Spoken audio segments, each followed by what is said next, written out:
Hello everyone, today we are going to learn basic Microsoft Word tutorial how to use word art.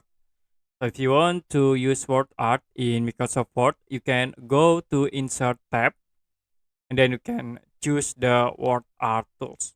You can click and I will choose this option as example and we have this word art box. Now we can sort and you can change the names like I will set into Mufasuket. After it, you can set for the text fields by clicking at this option. I will set into green color.